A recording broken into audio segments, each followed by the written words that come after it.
हमारी संस्कृति, हमारे संस्कार सदा रहें हमारे साथ। सब्सक्राइब करें तिलक। भगवान त्रिपुरारी को जितना जानिए उतना ही यह प्रतीत गहरा होता जाता है कि उन्हें अभी और जानना शेष है, क्योंकि उनकी महिमा अनंत है।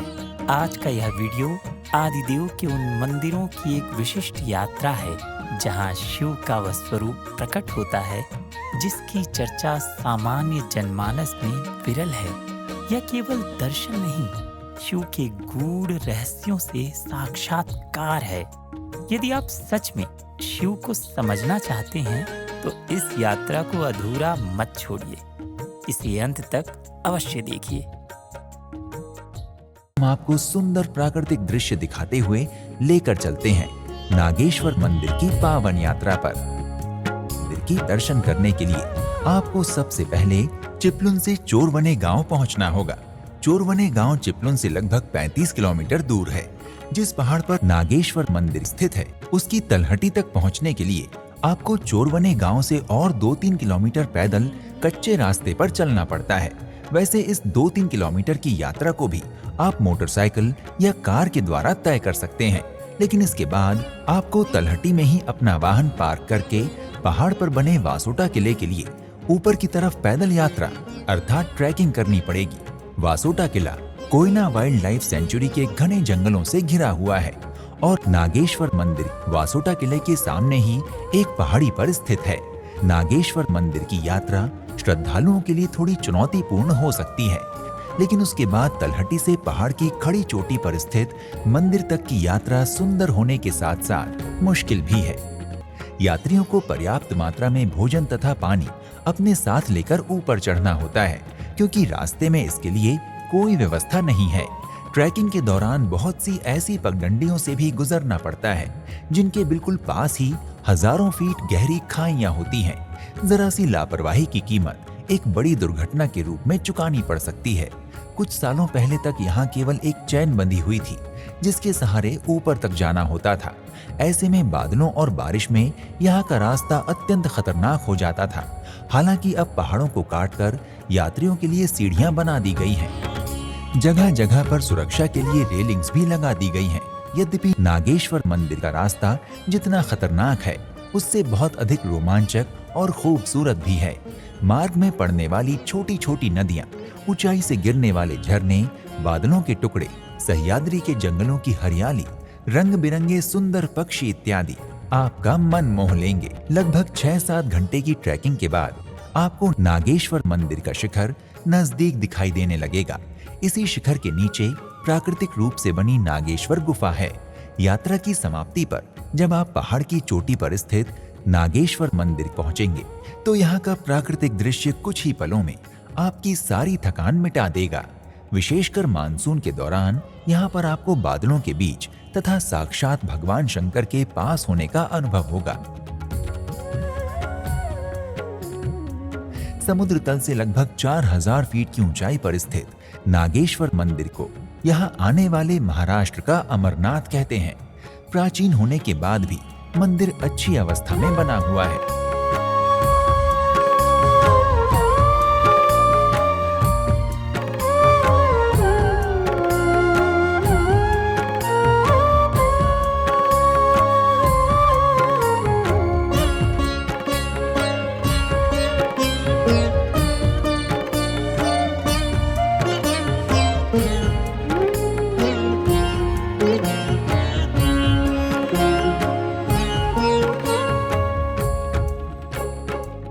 इस मंदिर से जुड़ा हुआ इतिहास भी काफी प्राचीन बताया जाता है। हिंदू शास्त्रों के अनुसार ऋषि अगस्त्य ने भी इस गुफा में तपस्या करके भगवान शिव को प्रसन्न किया था। इसी गुफा में भगवान शंकर ने अगस्त्य ऋषि को साक्षात प्रकट होकर दर्शन दिए थे। गुफा के मध्य में शिव स्वरूप नागेश्वर शिवलिंग स्थित है। शिवलिंग का आकार छोटा है, लेकिन इसकी महत्ता बहुत बड़ी है। कहते हैं कि ये शिवलिंग स्वयंभू है, अर्थात ये भूमि से स्वतः ही प्रकट हुआ था। गुफा की छत से टपकते हुए प्राकृतिक जल के द्वारा शिवलिंग का 12 महीनों जलाभिषेक होता रहता है, जिसे श्रद्धालु एक चमत्कार के रूप में देखते हैं।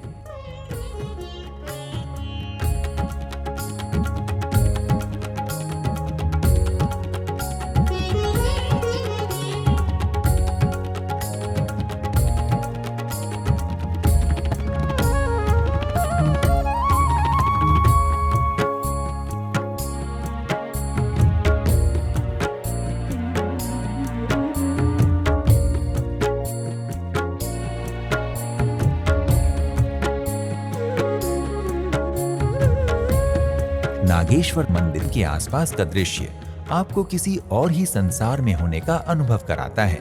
मंदिर के सामने का सीधा रास्ता वासोटा किले तक जाता है, जिसके बाईं ओर सतारा तथा दाईं ओर कोंकण है। करहटेश्वर मंदिर महादेव को समर्पित एक प्राचीन मंदिर है।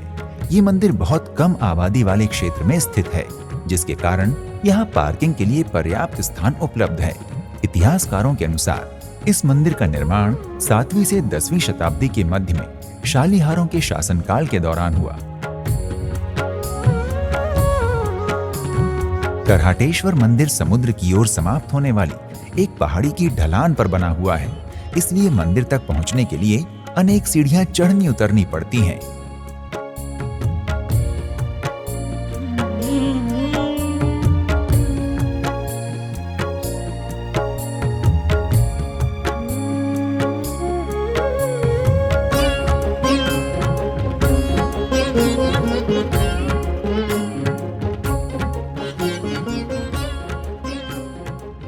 इस मंदिर का मुख्य प्रवेश द्वार आपको सामान्य द्वारों से भिन्न दिखाई देगा।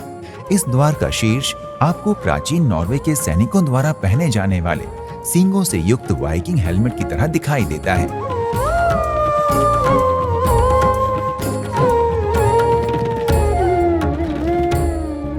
इस द्वार के पास औदुंबर अर्थात गूलर का पेड़ स्थित है और शायद इसी पेड़ के कारण इस द्वार को भी औदुंबर द्वार कहा जाता है। औदुंबर द्वार से आपको पत्थर की बनी हुई कुछ सीढ़ियां नीचे की ओर जाती हुई नजर आएंगी। ये सीढ़ियां लगभग 75 डिग्री के कोण पर खड़ी हुई हैं, जिसके कारण वृद्धजनों और घुटनों की समस्या से ग्रस्त लोगों को इन पर चढ़ने उतरने में दिक्कत पेश आ सकती है। घने जंगल के मध्य घने पेड़ों से घिरी हुई ये छायादार सीढ़ियां समुद्र के तट तक जाती हैं। यहाँ एक कुंड बना हुआ है, जिसमें भूमिगत मीठे पानी की धारा स्वतः 12 महीनों गिरती रहती है। इस भूमिगत जल को पत्थर के एक मानव निर्मित सुंदर गौमुखी शिल्प के माध्यम से कुंड तक पहुंचाया जाता है।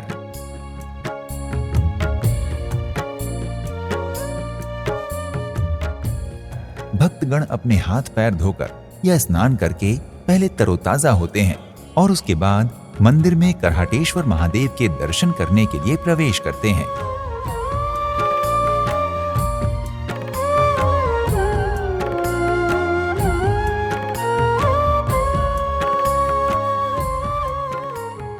कुंड के आसपास चट्टानी समुद्र तट का दृश्य बहुत ही मनोरम दिखाई देता है।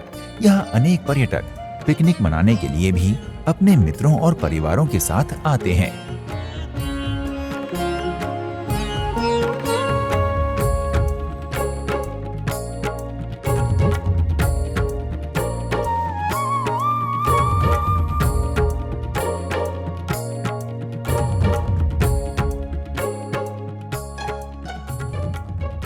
सीढ़ियों के पास ही एक साधारण से कक्ष में आपको गणेश मंदिर भी दिखाई देगा, जिसमें श्री गजानन की सफेद संगमरमर की प्रतिमा स्थापित है।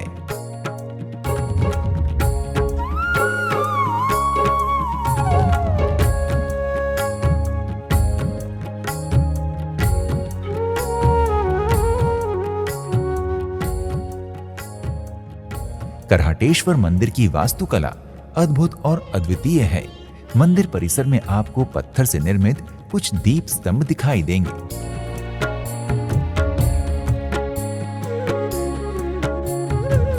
पारंपरिक सभी मंदिरों में जो गुंबद और शिखर आमतौर पर दिखाई देते हैं, वो आपको इस मंदिर के भवन में दिखाई नहीं देंगे।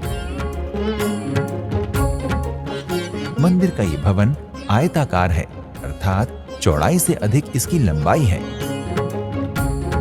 इसकी छत पर ग्रामीण भवनों में दिखाई देने वाले कवेलू अर्थात मिट्टी की टाइल्स लगी हुई हैं।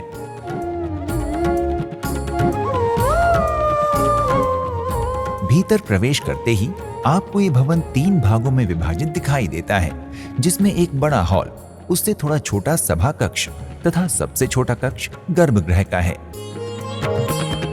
गर्भगृह के भीतर शिवलिंग स्वरूप में करहटेश्वर महादेव के दिव्य दर्शन होते हैं और महादेव के सामने उनके प्रिय नंदी जी की बहुत ही प्राचीन सुंदर प्रतिमा विराजमान है।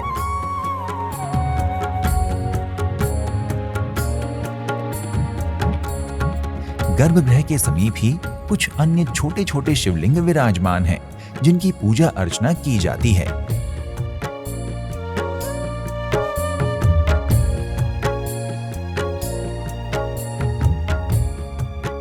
मंदिर में एक और गणपति महाराज के भी दर्शन होते हैं।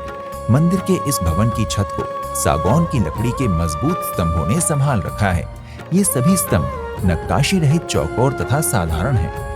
इस मंदिर की सादगी और सरलता ही इसे अन्य मंदिरों से अलग तथा विशिष्ट बनाती है।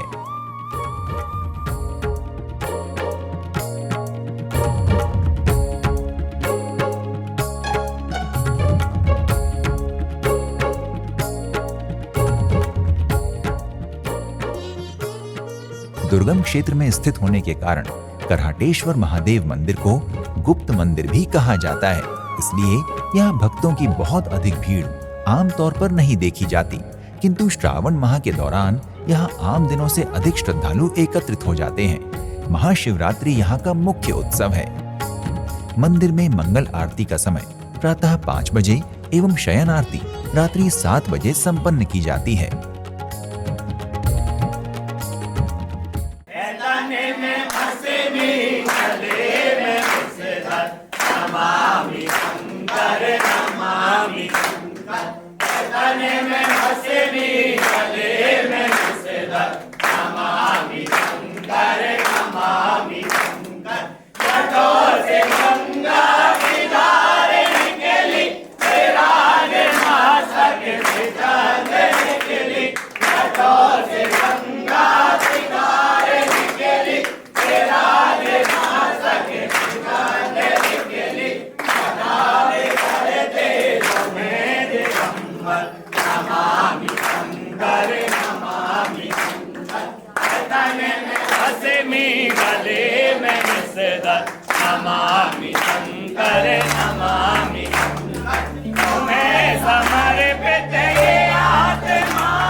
भक्तों नमस्कार। हमारे यात्रा कार्यक्रम दर्शन में आप सभी का हार्दिक अभिनंदन। आज हम आपको लेकर चल रहे हैं मंदिरों से सुसज्जित ऐतिहासिक स्थान खजुराहो में स्थित एकमात्र ऐसा मंदिर जिसकी पूजा की जाती है, और वो मंदिर है मतंगेश्वर महादेव मंदिर। भगवान भोलेनाथ को समर्पित मतंगेश्वर महादेव मंदिर मध्य प्रदेश राज्य के छतरपुर जिले के खजुराहो में स्थित एक ऐतिहासिक मंदिर है। लक्ष्मण मंदिर के पास ही निर्मित मतंगेश्वर महादेव मंदिर खजुराहो के मंदिरों में सबसे पवित्रतम माना जाने वाला एकमात्र ऐसा मंदिर है जिसकी आज भी पूजा अर्चना की जाती है। कहते हैं इस मंदिर में स्थापित शिवलिंग का नाम मतंगेश्वर भगवान श्री राम द्वारा सदियों पहले हुए महान मतंग ऋषि के नाम पर रखा गया है। मान्यता है कि खजुराहो में निर्माणित मंदिर आराधना के अलावा कई अन्य रहस्यों के उद्देश्य से बनवाए गए थे, जिसके अंतर्गत इन मंदिरों द्वारा आम लोगों को यौन शिक्षण देना और इसके साथ साथ तांत्रिक विद्या और पूजा संपन्न कराना था। किंतु खजुराहो का मतंगेश्वर महादेव मंदिर एकमात्र ऐसा पवित्र मंदिर है जो लोगों द्वारा पूजनीय है और देश विदेश से प्रतिदिन यहाँ आने वाले हजारों लोगों की आस्था का सबसे प्रमुख केंद्र है। अगर खजुराहो स्थित भोलेनाथ के इस आकर्षक और पवित्र मंदिर के निर्माण की बात करें तो इसका निर्माण काल 900 से 925 ईसा के बीच माना जाता है। कहते हैं इस मंदिर का निर्माण चंदेल वंश के राजाओं द्वारा 9वीं सदी में किया गया था। कहते हैं मंदिर के निर्माणक राजा चंद्रदेव वर्मन परम शिव भक्त थे और उनके द्वारा ही इस मंदिर का निर्माण करवाया गया था। भक्तों, भोलेनाथ के इस चमत्कारी मंदिर के साथ कई सारी किंवदंतियां व रहस्य जुड़े हुए हैं। ऐसा माना जाता है कि खजुराहो के इस स्थान पर भगवान शिव और पार्वती जी का विवाह हुआ था। इसलिए ये मंदिर आदिदेव और आदिशक्ति के पवित्र प्रेम का प्रतीक भी माना जाता है। खजुराहो के सभी मंदिरों में सबसे ऊंचे मतंगेश्वर महादेव मंदिर के अगर परिसर की बात करें तो ये मंदिर अधिक अलंकृत नहीं है। बड़े बड़े पुराने पत्थरों से बने साधारण से दिखने वाले इस मंदिर का शिखर बहुमंजिला है। इसकी छत बहुमंजिली तथा पिरामिड आकार की है। अधिष्ठान तक आने के लिए अनेक सीढ़ियां चढ़नी पड़ती हैं। कुछ सीढ़ियां चढ़ते ही यहाँ सर्वप्रथम गौरी शंकर पुत्र भगवान गणेश की सुंदर प्रतिमा के दर्शन होते हैं, जिन पर भक्तों द्वारा जलाभिषेक व फूलमाला अर्पित की जाती है। फिर मंदिर के गर्भगृह की ओर जाने के लिए कुछ और सीढ़ियां चढ़नी होती हैं। देखने से पता चलता है कि ये मंदिर खार पत्थर से बनाया गया है। इसकी दीवारों पर बनी कलाकृतियां 9वीं सदी की कला को प्रदर्शित करती हैं। मंदिर के अंदर देव प्रतिमाएं भी कम संख्या में हैं। इसका वर्गाकार गर्भगृह व सभा कक्ष वतायन छज्जों से युक्त है। यहाँ स्थित स्तंभों का ऊपरी भाग कहीं कहीं बेल बूटों से सजाया गया है। वितान भीतर से गोलाकार है। मतंगेश्वर मंदिर खजुराहो के सब मंदिरों में सुंदर और पवित्र माना जाता है। इस मंदिर के स्तंभ और दीवारों पर खजुराहो मंदिरों की तरह कामुक प्रतिमाएं नहीं हैं। मंदिर के चौरस गर्भगृह में प्रवेश करते ही भोलेनाथ के भव्य विशाल शिवलिंग के रूप में दर्शन होते हैं। इस शिवलिंग को मृत्युंजय महादेव के नाम से जाना जाता है। मान्यता है कि शिवलिंग महाभारत काल का है। पीले बालू के पत्थर से बने इस भव्य शिवलिंग के बगल में ही छोटी सी शिला के रूप में माता पार्वती जी विराजित हैं तथा वहीं गौरी शंकर पुत्र कार्तिकेय जी भी विराजमान हैं। ये गर्भगृह बहुत ही संकरा है तथा यहाँ बहुत से घंटे बंधे होने के साथ साथ समीप ही दीवार पर विघ्नहर्ता भगवान गणेश जी की भी संरचना है। एक ही स्थान पर विराजित शिव परिवार के दर्शन कर भक्तों को दिव्य आत्मानुभूति का अनुभव होता है। शिवलिंग 4 फीट ऊंचे चबूतरे पर स्थित होने के कारण श्रद्धालु समीप ही बने रास्ते से ऊपर चढ़कर महादेव की जलाधारी के रास्ते को बचाकर भोलेनाथ का अभिषेक कर उनका आशीर्वाद प्राप्त करते हैं। जैसा कि मैंने आपको बताया कि मतंगेश्वर मंदिर में विराजित भगवान भोलेनाथ के शिवलिंग की ऊंचाई लगभग 9 फीट है। भोलेनाथ के इस शिवलिंग के इतने विशाल रूप, इसकी भव्यता के पीछे एक रहस्य भी है जिसका पता आज तक कोई नहीं लगा पाया। कहते हैं कि भगवान शिव के इस शिवलिंग के रूप की ऊंचाई हर साल कार्तिक पूर्णिमा के दिन तिल के बराबर बढ़ती है। विश्वास ये भी है कि ये शिवलिंग जितना ऊंचा धरती के ऊपर दिखता है उतना ही धरती के नीचे भी है और ये दोनों जगह से हर साल एक एक तिल बराबर बढ़ता रहता है। हर साल की कार्तिक पूर्णिमा के दिन पर्यटन विभाग के कर्मचारी आकर इस शिवलिंग की माप करते हैं। मंदिर से जुड़ा ये चमत्कार हर किसी को आश्चर्यचकित कर देता है। खजुराहो के मतंगेश्वर महादेव मंदिर में शिवलिंग से जुड़ी एक सुप्रसिद्ध किंवदंती के अनुसार कहते हैं कि यहाँ स्थित शिवलिंग के नीचे एक मणि है, जिससे संबंधित एक प्राचीन कथा के अनुसार भगवान शिव के पास मरकत मणि थी, जिस मणि को उन्होंने पांडवों में सबसे बड़े भाई युधिष्ठिर को दिया था। इसके बाद युधिष्ठिर ने वो मणि महान ऋषि मतंग जी को समर्पित कर दी थी। कुछ समय पश्चात ये मणि मतंग ऋषि ने राजा हर्षवर्धन को दे दी और फिर सुरक्षा की दृष्टि से उस मणि को धरती के नीचे दबाकर उसके ऊपर इस मंदिर का निर्माण करवाया गया। कहते हैं आज भी वो मणि विशाल शिवलिंग के नीचे है, जिसकी वजह से भगवान शिव और मणि के प्रताप से भक्तों की मांगी हुई हर मुराद पूर्ण होती है। भक्तों खजुराहो का मतंगेश्वर महादेव मंदिर दर्शन के लिए प्रतिदिन सुबह 6 बजे से रात 10 बजे तक खुला रहता है। अतः आप जब भी मंदिर दर्शन करने जाएं तो इस समयावधि का विशेष ध्यान रखें। मतंगेश्वर महादेव के इस रहस्यमयी एवं आकर्षक मंदिर में अन्य मंदिरों की तरह सुबह व शाम 2 आरतियां नहीं होती हैं, बल्कि यहाँ महादेव की सिर्फ सायंकालीन आरती ही होती है। मंदिर में होने वाली आरती का दृश्य बड़ा ही मनोहर और विहंगम होता है। हर तरफ भोलेनाथ की भक्ति में लीन भक्त आरती में पूरी तरह भाव विभोर हो जाते हैं। आरती के दौरान बजने वाले ढोल, नगाड़े, शंख, डमरू और घड़ियाल के अनहद नाद मंदिर में उपस्थित यात्रियों, श्रद्धालुओं और भक्तों के रोम रोम को आह्लादित कर देते हैं।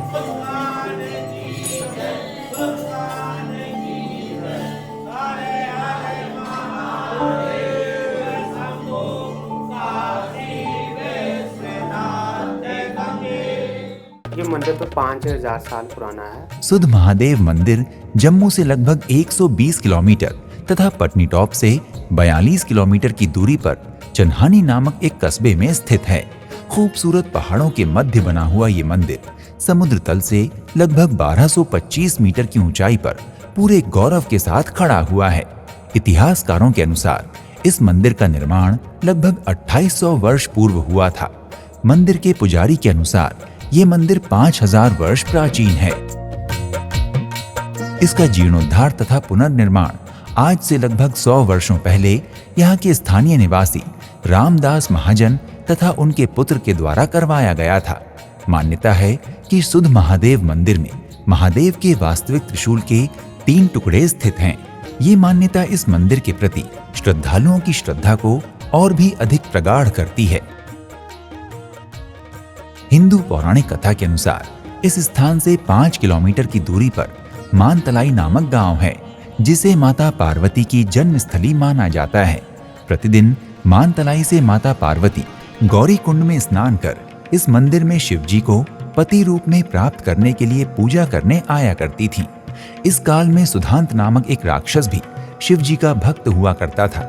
एक बार जब माता पार्वती इस मंदिर में आराधना कर रही थी, तभी सुधांत राक्षस वहां आ पहुंचा और माता की उपासना में बाधा डालने लगा। तब माता ने अपनी सहायता के लिए शिव जी का आह्वान किया। माता की पुकार सुनकर शिव जी ने कैलाश पर्वत से ही अपना त्रिशूल फेंककर सुधांत राक्षस का अंत कर दिया। शिव जी जानते थे कि सुधांत उनका परम भक्त है, इसलिए उसके अंतिम समय में भगवान शिव साक्षात यहाँ प्रकट हुए और उन्होंने अपने त्रिशूल के 3 टुकड़े करके यहीं धरती में गाड़ दिए। इसके बाद महादेव ने सुधांत राक्षस को ये आशीर्वाद भी दिया कि आज से ये मंदिर सुधांत महादेव के नाम से जाना जाएगा, जो कि कालांतर में अपभ्रंश होकर सुध महादेव हो गया। मान्यता है कि इस स्थान पर पार्वती जी को महादेव से विवाह होने का वरदान प्राप्त हुआ था। भगवान शिव ने जिस त्रिशूल से सुधांत असुर का वध किया था, उस त्रिशूल के वो 3 टुकड़े आज भी मंदिर परिसर में खुले में ही गड़े हुए हैं।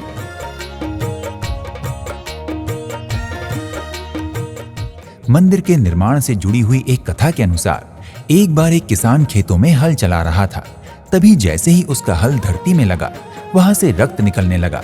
किसान ने भयभीत होकर जब खुदाई की तो वहां से भगवान शिव की एक बहुत ही सुंदर प्रतिमा प्रकट हुई, जिसमें भगवान गणेश व ब्रह्मा विष्णु महेश विराजमान थे। किसान ने उस मूर्ति को दिखाने के लिए राजा के पास ले जाने की कोशिश की और रास्ते में एक स्थान पर मूर्ति रखकर विश्राम के लिए चला गया।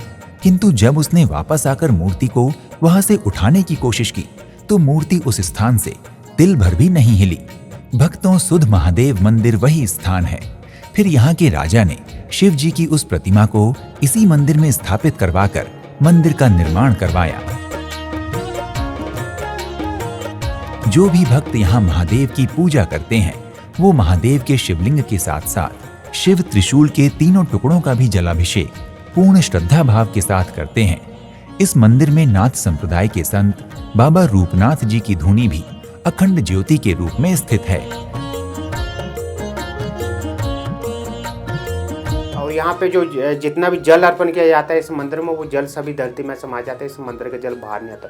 तो इस मंदिर की आप परिक्रमा भी जो है कर सकते हैं। त्रिशूल है, जिस त्रिशूल से मारा है उसके 3 हिस्से। एक हिस्सा उसका जो स्वयं भूमि में समाया हुआ, जिसका कोई आज तक पता नहीं है कि वो कितनी गहराई तक है, क्योंकि हमारे जो राजा थे उन्होंने उसकी खुदवाई करवाई है जानने के लिए कि जमीन में धरती में कहाँ तक समाया हुआ, तो उसका अंत नहीं है। मंदिर में मुख्य शिवलिंग के अलावा शिव तथा पार्वती जी की प्राचीन मूर्तियों के भी दर्शन होते हैं। आपको यहाँ गणेश जी सहित संपूर्ण शिव परिवार के दर्शन हो जाएंगे। मंदिर प्रांगण में श्री शूलपाणेश्वर नामक एक ऐसा मंदिर भी है, जिसके बारे में मान्यता है कि यहाँ सुधांत राक्षस की अस्थियां रखी हुई हैं। प्राकृतिक सौंदर्य में पवित्रता का समावेश करता हुआ सुध महादेव मंदिर चारों ओर से पहाड़ों से घिरा हुआ है। प्रत्येक वर्ष आषाढ़ माह की पूर्णिमा को महोत्सव के रूप में मनाते हुए इस स्थान पर 3 दिवसीय मेला आयोजित किया जाता है। इस दौरान बड़ी संख्या में सुध महादेव के भक्त यहाँ आते हैं। ये मेला पटनीटॉप के प्रमुख आकर्षणों में से एक है। इस महोत्सव में नृत्य, संगीत तथा अन्य कलाओं से संबंधित सांस्कृतिक कार्यक्रम आयोजित किए जाते हैं। सुध महादेव मंदिर से 5 किलोमीटर की दूरी पर स्थित माता पार्वती की जन्मभूमि में पार्वती जी का मंदिर और गौरी कुंड भी धार्मिक पर्यटकों के लिए विशेष महत्व के स्थान हैं। प्रत्येक वर्ष सावन माह की पूर्णिमा को यहाँ भी मेला लगता है। इस मेले में भी देश भर के तीर्थयात्री दूर दूर से सुध महादेव के दर्शन करने आते हैं। सुध महादेव मंदिर के सामने ही बाबा गोरखनाथ काल भैरव मंदिर स्थित है, जहाँ पर माता पार्वती का जन्म हुआ है। भक्तों, बाथू की लड़ी मंदिर हिमाचल प्रदेश जिला कांगड़ा के ज्वाली विधानसभा के अंतर्गत आता है। बाथू की लड़ी मंदिर कोई एक नहीं बल्कि कई मंदिरों का समूह है। ये सभी मंदिर निर्माण और शिल्पकला की दृष्टि से अद्भुत और बेजोड़ हैं। 8 महीने जलमग्न रहने के बावजूद इन मंदिरों के दरों दीवारों को अब तक कोई क्षति नहीं पहुंची है और मंदिर की इमारत आज भी ज्यों की त्यों ही बनी हुई है। ये सभी गर्वोन्मत्त होकर न केवल अपनी ऐतिहासिक विशालता की गाथा सुना रहे बल्कि उस जमाने की समृद्ध शिल्पकारी को भी प्रमाणित और महिमा मंडित कर रहे हैं। भक्तों, जब सभी मंदिर जलमग्न हो जाते हैं तब केवल मंदिर का तो उस दौरान ऊपरी हिस्सा ही दिखाई देता है। मंदिर का नाम बाथू कैसे पड़ा? भक्तों, बाथू की लड़ी नाम के पीछे आम लोगों की धारणाएं हैं। एक धारणा के अनुसार बाथू गांव का नाम है लड़ी, इसका मतलब सीढ़ियों से है, जबकि दूसरी धारणा के मुताबिक इस मंदिर में लगे पत्थरों को बाथू का पत्थर कहा जाता है। इसी मंदिर की तरह कुछ अन्य मंदिरों की श्रृंखला भी है जो दूर से देखने पर एक पिरोई हुई माला की भांति प्रतीत होती है। इसलिए इन खूबसूरत मंदिरों को बाथू की लड़ी यानी माला कहा जाता है। इन मंदिरों में शेषनाग विष्णु भगवान की मूर्तियां स्थापित हैं। बीच में एक मुख्य मंदिर है जो भगवान शिव को समर्पित है। मंदिर के अंदर एक भव्य दिव्य पवित्र शिवलिंग है। साथ ही देवी काली और भगवान गणेश की भी प्रतिमाएं बनी हुई हैं। भक्तों, पौराणिक कथा के अनुसार पांडवों ने अपने अज्ञातवास के दौरान इस स्थान पर आकर भगवान शिव की तपस्या की थी और शिव से वरदान पाया था। भगवान शिव के दिए गए वरदान के फल स्वरूप उन्हें एक रात में स्वर्ग के लिए सीढ़ियों का निर्माण करना था। स्वर्ग के लिए सीढ़ियां बनाना कोई मुमकिन काम नहीं था, इसलिए पांडवों ने भगवान श्री कृष्ण से गुहार लगाई। कहते हैं तब भगवान कृष्ण ने उस रात को 6 महीने की कर दी ताकि पांडव एक ही रात में मंदिरों और सीढ़ियों का निर्माण कर सकें। भक्तों, जहां सीढ़ियों का निर्माण कार्य चल रहा था वहां से कुछ दूरी पर एक तेलिन रहा करती थी जो कोल्हू से तेल निकाला करती थी। वो रात को बार बार उठकर कोल्हू से तेल निकाल रही थी। 6 महीने की रात उसको जब बहुत लंबी लगने लगी तो उसने शोर मचाना शुरू कर दिया कि आखिर रात खत्म क्यों नहीं हो रही। उस तेलिन का शोर सुन पांडवों ने सीढ़ियों का निर्माण रोक दिया। उस समय स्वर्ग तक पहुंचने में मात्र 2.5 पौड़ियों का निर्माण शेष रह गया था। तेलिन का शोर सुन पांडव खिन्न हो गए और यह सारी सीढ़ियां भरभरा कर गिर गई। अब इसमें मात्र 65 सीढ़ियां ही शेष बची हैं, जो इस पौराणिक कथा को सत्यापित करती है। आज भी इस मंदिर में स्वर्ग की ओर जाने वाली सीढ़ियां नजर आती हैं, जिसे लोग आस्था के साथ पूजते हैं। भक्तों, बाथू की लड़ी मंदिरों के निर्माण की कहानी अभी तक साफ नहीं हो पाई है। अधिकांश जानकारों और इतिहासकारों की मान्यता यह है कि बाथू की लड़ी मंदिरों का इतिहास लगभग 5500 साल पुराना है। यानी इस मंदिर का निर्माण महाभारत काल में पांडवों द्वारा हुआ है। तो कुछ लोग के अनुसार ये मंदिर यहाँ के किसी स्थानीय राजा ने बनवाए हैं। भक्तों, बाथू की लड़ी में शिव मंदिर का निर्माण कुछ इस तरह किया गया कि अस्त होने से पहले सूर्य की किरणें मंदिर में विराजमान महादेव के चरण वंदन करती हैं। इस रहस्य का पता अब तक वैज्ञानिक भी नहीं लगा सके हैं। यात्रा प्रेमी भक्तों, सन 1970 में के महाराणा प्रताप सागर जलाशय बनने के बाद श्रद्धालुओं की श्रद्धा पर कुठाराघात हुआ, क्योंकि बांध बनने के बाद से बाथू मंदिर ज्यादातर जलमग्न ही रहते हैं। यद्यपि जल स्तर कम होने पर यात्री और पर्यटक बहुतायत में यहां पहुंचते हैं। जिन दिनों में मंदिर पानी में जलमग्न रहते हैं तो कुछ यात्री धमेटा और नगरोटा सुरिया से कश्तियों और बोटों की मदद से मंदिर तक जाते हैं। इन मंदिरों के पास एक बहुत ही बड़ा खंभा है। जब पौंग बांध पूरी तरह भर जाता है और सभी मंदिर पानी में डूब जाते हैं, तब सिर्फ इस खंभे का ऊपरी हिस्सा ही नजर आता है, जो बहुत लुभावना प्रतीत होता है। भक्तों, यूं तो जब से पोंग बांध का जल स्तर कम होने लगता है, तब से यहां हर दिन देश और दुनिया के तीर्थयात्री, श्रद्धालुओं और सैलानियों की अच्छी खासी भीड़ रहती है। लेकिन महाशिवरात्रि के दिन तो यहां पहुंचने वाले यात्रियों की संख्या लाखों में होती है, जो सभी भगवान शिव की पूजा अर्चना और कृपा प्राप्ति का उद्देश्य रखकर यहां पहुंचते हैं। लोगों की मान्यता है कि पांडवों ने बाथू में महाशिवरात्रि के दिन भगवान शिव की अति विशिष्ट पूजा अर्चना की थी। इसलिए जो भक्त महाशिवरात्रि के दिन बाथू की लड़ी पहुंचकर भगवान शिव का पूजन व अभिषेक करता है, तो उसके सारे पाप, ताप, संताप नष्ट हो जाते हैं, समस्त संकट कट जाते हैं और उसके सकल मनोरथ सिद्ध हो जाते हैं। भक्तों, बाथू की लड़ी मंदिर के आसपास का नजारा बेहद मनोरम और मनमोहक रहता है, जो हर किसी को सहज ही आकर्षित कर लेता है। चारों तरफ पानी और बीच मंदिरों का समूह बेहद ही खूबसूरत नजर आता है।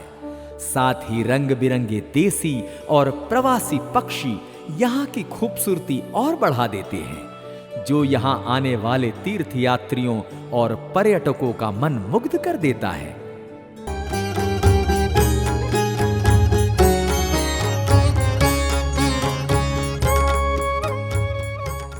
दोस्तों, भिवानी के सबसे पुराने मंदिरों में से एक सुप्रसिद्ध किरोड़ीमल मंदिर का वास्तविक नाम गौरी शंकर मंदिर है, लेकिन धीरे धीरे इस मंदिर के निर्माता सेठ श्री किरोड़ीमल जी के नाम पर ही इस मंदिर का नाम किरोड़ीमल मंदिर पड़ गया।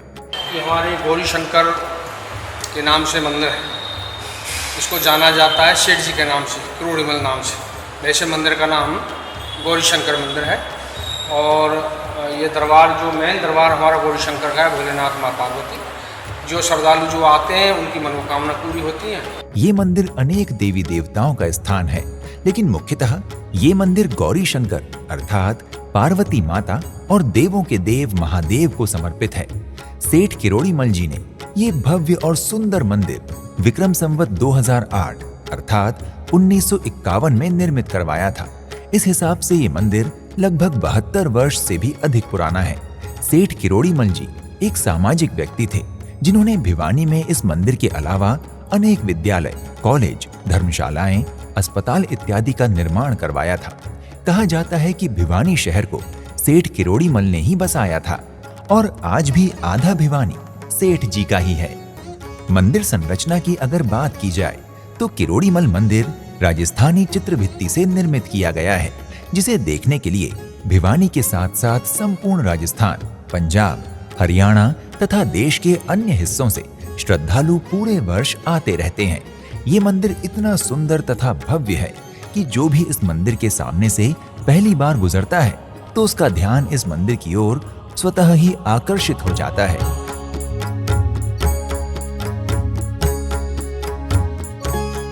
मंदिर का मुख्य द्वार बहुत ही विशाल है, जिसके दोनों ओर पत्थरों के लंबे लंबे स्तंभ लगे हुए हैं।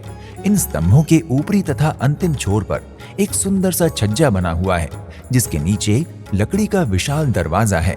इस भव्य द्वार के शीर्ष पर 3 मंजिला शिखर भी बनाया गया है। मुख्य द्वार से प्रवेश करने पर आप स्वयं को मंदिर के परिसर में पाएंगे, जो राजस्थान की किसी पुरानी हवेली की तरह दिखाई देता है। पूरे मंदिर परिसर में काली और सफेद टाइल्स लगी हुई हैं। मंदिर परिसर के पोर्च में भगवत गीता को लिपिबद्ध किया गया है।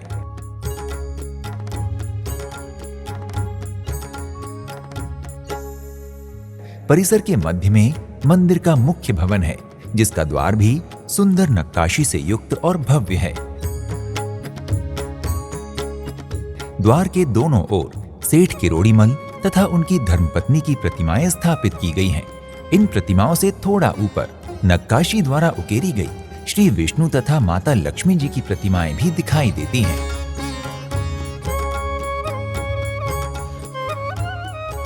मंदिर के भवन के भीतर भी अनेक स्तंभ लगे हुए हैं, जिनके मध्य भाग में श्वेत संगमरमर के गजमुखों की सहायता से मेहराबें बनाई गई हैं। दीवारों पर भिन्न भिन्न अनेक पौराणिक प्रसंगों को दर्शाते हुए सुंदर सुंदर चित्र बने हुए हैं। भवन में संत परमहंस महात्मा तिगड़ाने वाले, भैरव बाबा, मीराबाई, दुर्गा मां इत्यादि की प्रतिमाएं भी स्थापित की गई हैं। गर्भगृह में गौरी शंकर के विग्रहों के एक ओर श्री राधा कृष्ण तथा दूसरी ओर श्री लक्ष्मी नारायण के विग्रह स्थापित हैं। कुल मिलाकर फर्श से लेकर अर्श तक संपूर्ण मंदिर ही कला और सुंदरता का बेजोड़ नमूना है।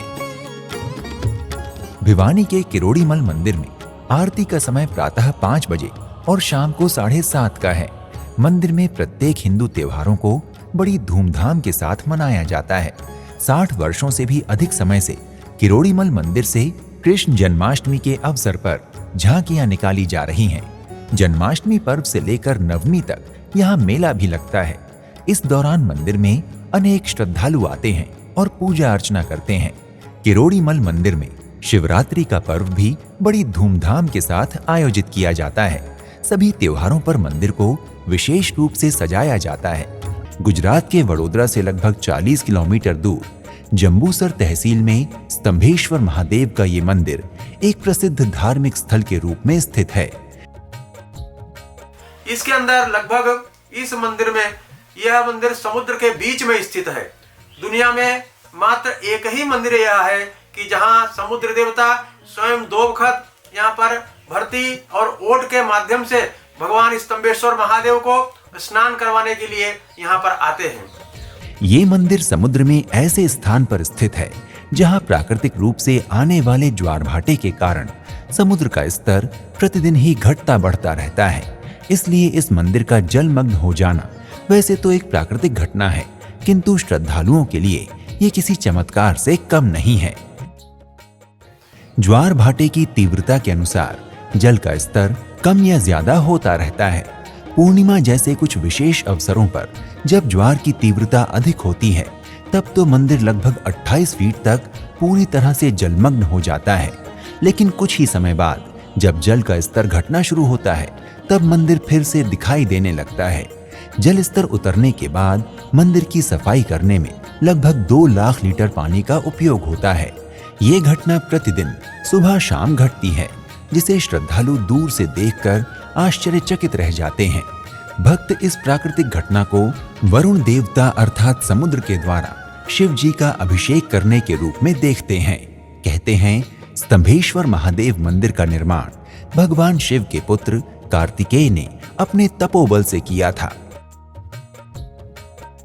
स्कंद पुराण में वर्णित कथा के अनुसार एक बार राक्षस ताड़कासुर ने शिव जी की कठोर तपस्या करके उनसे अमर होने का वरदान मांगा। तब शिव जी ने इसे प्रकृति के नियमों का उल्लंघन मानते हुए इस वरदान को देने से मना कर दिया। ताड़कासुर जानता था कि उस समय की परिस्थितियों के अनुसार शिव जी अखंड ब्रह्मचारी हैं और उन्हें संतान नहीं हो सकती। इसलिए ताड़कासुर ने चालाकी करते हुए शिव जी से ये वरदान मांग लिया कि उसका वध केवल शिवपुत्र के द्वारा ही किया जा सके। शिव जी ठहरे भोले बाबा। उन्होंने ताड़कासुर का ये वरदान स्वीकार कर लिया। इस वरदान की प्राप्ति के बाद ताड़कासुर ने अपने आतंक से पूरी सृष्टि को त्रस्त कर दिया। ये देखकर सभी देवी देवता शिव जी की शरण में पहुंच गए। तब उनके आग्रह पर शिव जी के तेज से उत्पन्न बालक कार्तिकेय ने ताड़कासुर का संहार कर दिया। किंतु जब कार्तिकेय जी को ताड़कासुर के शिव भक्त होने की बात पता चली तो उन्हें उसका वध करने का बहुत दुख हुआ। तब उन्होंने देवताओं के ही मार्गदर्शन में महिसागर संगम तीर्थ अर्थात जहां महिसागर नदी का समुद्र से संगम होता है, उस स्थान पर विश्व नंदक स्तंभ की स्थापना की और उस पर स्तंभेश्वर महादेव को स्थापित कर दिया। तब से लेकर अब तक ये स्तंभ मंदिर स्तंभेश्वर महादेव के रूप में विश्व विख्यात है। इस तीर्थ को महिसागर संगम गुप्त तीर्थ भी कहा जाता है। महाशिवरात्रि के अवसर पर स्तंभेश्वर महादेव मंदिर पर गुजरात का सबसे बड़ा मेला लगता है। इसके अलावा श्रावण मास में भी यहाँ 1 महीने तक चलने वाले मेले का आयोजन किया जाता है। इस अवसर पर दूर दूर से भक्त एवं पर्यटक मेले का आनंद तथा स्तंभेश्वर महादेव के दर्शन लाभ लेने के लिए पधारते हैं। स्तंभेश्वर महादेव मंदिर के गर्भगृह तक पहुंचने के लिए भक्तों को समुद्र में ही बने एक लंबे से गलियारे से गुजरना पड़ता है। स्तंभेश्वर महादेव मंदिर का गर्भगृह बहुत ही साधारण ढंग से बना हुआ है। ये चारों ओर से दीवारों द्वारा बंद किसी कक्ष की तरह नहीं, अपितु केवल स्तंभों द्वारा घिरा हुआ है ताकि समुद्र के जल का भराव तथा निकासी आसानी से हो सके। इसके अलावा यहाँ एक गौशाला भी है जहाँ बड़ी श्रद्धा के साथ गौवंश का पालन पोषण होता है। मंदिर में पधारने वाले यात्रियों को निःशुल्क भोजन करवाने के लिए स्तंभेश्वर महादेव मंदिर में एक भोजनशाला की व्यवस्था भी की गई है। तो आइए आपको लेकर चलते हैं गुजरात स्थित नागेश्वर ज्योतिर्लिंग की यात्रा पर। भक्तों, जैसा कि हमने आपको बताया, भगवान भोलेनाथ के स्वयं प्रकट होने का साक्षात प्रमाण है हमारे देश में स्थित 12 ज्योतिर्लिंग, जिनमें से 2 ज्योतिर्लिंग गुजरात में स्थित हैं। ये नागेश्वर महादेव का मंदिर प्राचीन समय से है। इस स्थान पर प्राचीन समय में दारुका नाम का राक्षस का भगवान शिव ने इसी स्थान पर नाश किया था, जिस राक्षस के नाम से दारुका वन इस जंगल को कहा जाता है। फिर भक्त की प्रार्थना से भोलेनाथ नाग स्वरूप माता पार्वती नागिन रूप से विराजमान रहे। रामेश्वर में भगवान श्री राम ने पूजा किया है, नागेश्वर में भगवान कृष्ण ने पूजा किया है। गुजरात में 2 ज्योतिर्लिंग है, सोमनाथ है, नागेश्वर है। भक्तों, पुराणों के अनुसार भगवान भोलेनाथ को नागों का देवता भी कहा जाता है। भगवान शिव के इस प्रकार सहस्त्र नामों में से एक नाम नागेश्वर भी है। इन्हीं का स्वरूप नागेश्वर ज्योतिर्लिंग। इस ज्योतिर्लिंग की महिमा अभूतपूर्व है। मान्यता है कि यहाँ श्री द्वारिकाधीश भगवान शिव का रुद्राभिषेक करते थे। नागेश्वर ज्योतिर्लिंग के स्थान से संबंधित कुछ मतभेद भी हैं। कुछ लोगों के अनुसार ये ज्योतिर्लिंग महाराष्ट्र के हिंगोली जिले के वन क्षेत्र में स्थित है, तो कुछ लोग इसे उत्तराखंड के अल्मोड़ा जिले में जागेश्वर नामक स्थान पर स्थित बताते हैं। शिव पुराण में वर्णित इस ज्योतिर्लिंग के बारे में कहा गया है कि श्रावण मास में इस ज्योतिर्लिंग का दर्शन पूजन मनुष्य को विशेष लाभ देने वाला है। उसे शिवधाम की प्राप्ति होती है। जो भक्त नागेश्वर ज्योतिर्लिंग का श्रद्धा पूर्वक दर्शन करते हैं, वो जाने अनजाने अपने सभी पापों से मुक्त होकर दिव्य शिवलोक में स्थान पाते हैं। भक्तों, इस मंदिर की एक विशेषता यहाँ के परिसर में स्थित ध्यान मुद्रा में भगवान भोलेनाथ की विशाल भव्य प्रतिमा है। 80 फीट ऊंची एवं 25 फीट चौड़ी ये सुंदर भव्य प्रतिमा आपको 2 किलोमीटर दूर सड़क से ही दिखने लगती है, जो इस बात का संदेश है कि आप इस पवित्र स्थल के निकट पहुंच चुके हैं। मंदिर परिसर के मुख्य द्वार से प्रवेश करते ही आपको सामने भगवान भोलेनाथ की इस मनमोहक प्रतिमा के दर्शन होते हैं। इस प्रतिमा के आसपास अक्सर आपको पक्षियों का झुंड परिक्रमा करता दिखेगा, जो इस स्थान की सुंदरता को और अधिक रमणीय बना देता है। हेमाड़पंथी शैली में बने इस मंदिर का क्षेत्रफल 60,000 वर्ग फुट में फैला हुआ है। मंदिर के चारों ओर बहुत मजबूत और ऊंची दीवारों का निर्माण किया गया है। मंदिर की दीवारों और शिखरों पर की गई खूबसूरत नक्काशी से किसी की भी दृष्टि नहीं हटती। मंदिर परिसर में ही कुछ भोग प्रसाद और पुष्प बिल्व पत्र की छोटी छोटी दुकानें भी हैं, जहां से आप पूजा सामग्री लेकर मंदिर के सभा मंडप में प्रवेश करते हैं। सभा मंडप में प्रवेश करते ही यहाँ चांदी के नाग नागिन के साथ अन्य पूजा सामग्री के कुछ और स्टॉल मिलेंगे तथा भगवान को चढ़े हुए प्रसाद को खरीदने के लिए भी स्टॉल्स लगे हुए हैं। श्रद्धालु यहाँ से एक श्रृंखला में ओम नमः शिवाय पवित्र मंत्र का जाप करते हुए गर्भगृह की ओर बढ़ते हैं, जो कि सभा मंडप से थोड़ा निचले तल पर स्थित है। गर्भगृह में विराजमान भगवान भोलेनाथ का नागेश्वर शिवलिंग स्वरूप गोल और काली शिला से बने त्रिमुखी रुद्राक्ष रूप में स्थापित है। शिवलिंग के ऊपर एक चांदी का आवरण चढ़ा हुआ है और एक चांदी के नाग भी स्थापित हैं। माना जाता है कि महादेव के इस ज्योतिर्लिंग का आकार अन्य ज्योतिर्लिंगों की तुलना में बड़ा है। महादेव के समीप ही माता पार्वती की प्रतिमा भी विराजमान है।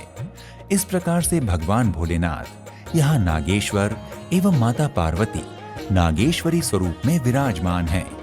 महादेव और माता पार्वती के इस रूप को देखकर भक्त भाव विभोर हो जाते हैं और भोलेनाथ एवं माता पार्वती का दर्शन कर अपनी अपनी मनोकामनाओं को पूर्ण करने की प्रार्थना करते हैं। यहाँ के नियमानुसार महादेव का अभिषेक करवाने या गर्भगृह में प्रवेश करके दर्शन करने के लिए व्यक्ति को भारतीय पोशाक जैसे धोती कुर्ता, साड़ी, सूट में ही गर्भगृह में प्रवेश करने की अनुमति है। गर्भगृह के सामने ही सभा मंडप में नंदी जी की प्रतिमा विराजमान है। श्रद्धालु अपनी मनोकामनाओं को नंदी जी के कानों में कहकर उनको शिवजी तक पहुंचाने की प्रार्थना करते हैं। परिसर में गर्भगृह के सामने मां जगदम्बा की भी सुंदर प्रतिमा विराजमान है, जिनके समीप ही एक भव्य त्रिशूल स्थापित है। भक्त माता के दर्शन पूजन कर उनका आशीर्वाद प्राप्त करते हैं। मंदिर में भक्तों के लिए 105 रुपए से लेकर 2501 रुपए के मध्य विभिन्न प्रकार की पूजाएं संपन्न कराई जाती हैं। अपनी श्रद्धानुसार मंदिर के पूजा काउंटर पर शुल्क जमा करवाकर रसीद प्राप्त होने पर श्रद्धालुओं को मंदिर समिति के एक पुरोहित के साथ मंदिर के गर्भगृह में भेजा जाता है। यहाँ पर अभिषेक सिर्फ गंगा जल से ही होता है। ये गंगा जल अभिषेक करवाने वाले को मंदिर समिति की ओर से निःशुल्क मिलता है। गर्भगृह में रुद्राभिषेक एवं लघु रूप 2 प्रकार के पूजन अभिषेक होते हैं, जिसमें कहते हैं रुद्राभिषेक पूजा तब की जाती है जब शिव अपने रुद्र अवतार अर्थात क्रोधित रूप में होते हैं। इस पूजा में शिवलिंग को जल से धोया जाता है और लगातार एक बर्तन के माध्यम से शिवलिंग पर दूध की धारा अर्पित की जाती है, जिसे दुधाभिषेक कहते हैं। एवं लघु रूप पूजा के विषय में मान्यता है कि ये अभिषेक स्वास्थ्य और धन से संबंधित मुद्दों को हल करने के लिए की जाती है। इस पूजा को करने से कुंडली में ग्रहों के बुरे प्रभाव भी दूर हो जाते हैं।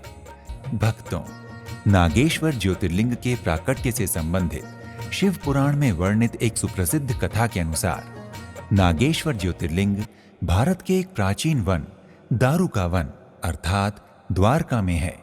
कहते हैं कि हजारों साल पहले यहाँ दारुक और दारुका नामक एक राक्षस राक्षसी रहते थे। देवी पार्वती की अनन्य भक्त दारुका को कुछ विशेष वरदान प्राप्त थे। उसी समय एक धर्मात्मा और सदाचारी प्रकृति का सुप्रिय नामक वैश्य भगवान शिव का अनन्य भक्त था। वो प्रतिदिन भगवान शिव की आराधना, पूजन और ध्यान करता था तथा मन वचन कर्म से भगवान शिव की भक्ति में ही तन्मय रहता था। दारुक और दारुका शिव भक्तों से बहुत घृणा करते थे और उनके पूजन में निरंतर बाधा पहुंचाया करते थे। सुप्रिय के शिव जी की पूजा पाठ के कारण कई लोग भी उनके साथ भगवान शिव की पूजा अर्चना करने लगे थे। एक बार मनुष्यों से भरी बहुत सी नावें वहां से गुजर रही थीं। उनमें सुप्रिय भी था। उन राक्षसों ने सभी मनुष्यों को बंदी बनाकर कारागार में डाल दिया। सुप्रिय ने कारागार में रहकर भी भगवान शिव की आराधना करना बंद नहीं किया और अपने दूसरे साथियों को भी शिव जी की आराधना करने के लिए प्रेरित किया। सभी लोग मिलकर प्रतिदिन भगवान शिव की आराधना करने लगे। जब दारुक राक्षस को इस बात का पता चला तो वो अन्य राक्षसों के साथ मिलकर सुप्रिय सहित अन्य मनुष्यों को भी मारने दौड़ा। ये सब देखकर सुप्रिय ने भगवान शिव से उनको बचाने की प्रार्थना की और भक्त वत्सल्य भगवान शिव अपने भक्त की प्रार्थना सुनकर तत्क्षण उस कारागार में ज्योतिर्लिंग के रूप में प्रकट हो गए। उन्होंने सुप्रिय को पाशुपतास्त्र प्रदान कर दारुक राक्षस को खत्म करने को कहा। इस घटना के बाद सुप्रिय अपने जन्म जन्मांतर से मुक्त होकर भगवान शिव के धाम को चला गया और भगवान शिव सभी मनुष्यों की रक्षा के लिए इस वन में ज्योतिर्लिंग के रूप में विराजमान हो गए। उसी दिन से ये लिंग नागेश्वर ज्योतिर्लिंग के नाम से विख्यात हो गया। भक्तों, नागेश्वर ज्योतिर्लिंग मंदिर के इतिहास के बारे में कहा जाता है कि ये मंदिर द्वापर युग में अज्ञातवास के दौरान पांडवों द्वारा बनाया गया था। इससे संबंधित एक प्रचलित किंवदंती के अनुसार अज्ञातवास के दौरान एक बार पांडव घूमते घूमते इस दारुक वन में आ गए। उस समय यहाँ एक सरोवर था। पांडवों के साथ एक गाय भी थी। वो गाय प्रतिदिन सरोवर में उतरकर दूध देती थी। एक बार भीम ने ये देखा और अगले दिन उस गाय का पीछा करते हुए वो सरोवर में उतर गए और वहां उन्होंने भगवान भोलेनाथ के दर्शन किए और उन्होंने पाया कि गाय हर दिन शिवलिंग पर दूध अर्पित करती है। तब पांडवों के उस सरोवर को नष्ट करने के निर्णय स्वरूप वीर भीम ने अपनी गदा से उस सरोवर के चारों ओर प्रहार किया और सभी ने महादेव के इस शिवलिंग के दर्शन किए। तब श्री कृष्ण ने उन्हें उस शिवलिंग के बारे में बताया और कहा कि ये कोई साधारण शिवलिंग नहीं है, बल्कि साक्षात नागेश्वर ज्योतिर्लिंग है। तब पांचों पांडवों ने उस स्थान पर भूतल पर स्थित ज्योतिर्लिंग का भव्य अखंड पत्थर का मंदिर बनवाया। कालांतर इस मंदिर का जीर्णोद्धार सन 1996 में सुपर कैसेट्स इंडस्ट्री के मालिक स्वर्गीय श्री गुलशन कुमार जी ने करवाया था। मंदिर के पुनर्निर्माण कार्य के बीच में ही श्री गुलशन कुमार जी की मृत्यु हो जाने के कारण गुलशन कुमार चैरिटेबल ट्रस्ट के द्वारा उनके परिवार ने इस मंदिर का कार्य पूर्ण करवाया। भक्तों, नागेश्वर ज्योतिर्लिंग मंदिर के द्वार दर्शन पूजन के लिए प्रतिदिन प्रातः 6 बजे से दोपहर 12:30 बजे तक, फिर शाम 5 बजे से रात्रि 9 बजे तक खुले रहते हैं तथा भगवान की प्रथम आरती प्रातः 5 बजे, फिर भगवान के श्रृंगार दर्शन शाम 4 बजे से 4:30 बजे तक और संध्या आरती शाम 7 बजे होती है। आरती के समय मंदिर और इसके आसपास का वातावरण बहुत ही सुरम्य और मनमोहक हो जाता है। ढोल, नगाड़े, शंख, डमरू और घड़ियाल के अनहद नाद मंदिर में उपस्थित यात्रियों, श्रद्धालुओं और भक्तों के रोम रोम को आह्लादित एवं भाव विभोर कर देते हैं। भक्तों, वैसे तो महादेव के इस पवित्र स्थल नागेश्वर ज्योतिर्लिंग मंदिर में सभी त्योहार बड़े ही धूमधाम से मनाए जाते हैं, किंतु महाशिवरात्रि का पर्व यहाँ बहुत ही हर्षोल्लास के साथ मनाया जाता है। इस दिन यहाँ मेले का भी आयोजन होता है। दूर दूर से भक्त इस दिन महादेव के इस 10वें ज्योतिर्लिंग के दर्शन पूजन करने आते हैं। इसके अतिरिक्त यहाँ नागपंचमी एवं भगवान भोलेनाथ को प्रिय श्रावण मास में भी भक्तों की भारी भीड़ देखने को मिलती है। इस वीडियो को अंत तक देखने वाले सभी शिव भक्तों का हृदय से आभार। शिव के इन पावन मंदिरों का यह समुच्चय हमारे कण कण में शिव तत्व के बीज को अंकुरित करता है और वही अनुभूति इसे अद्भुत बना देती है।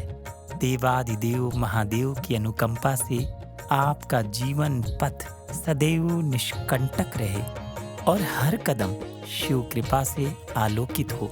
जय शिव शंभू। हर हर महादेव।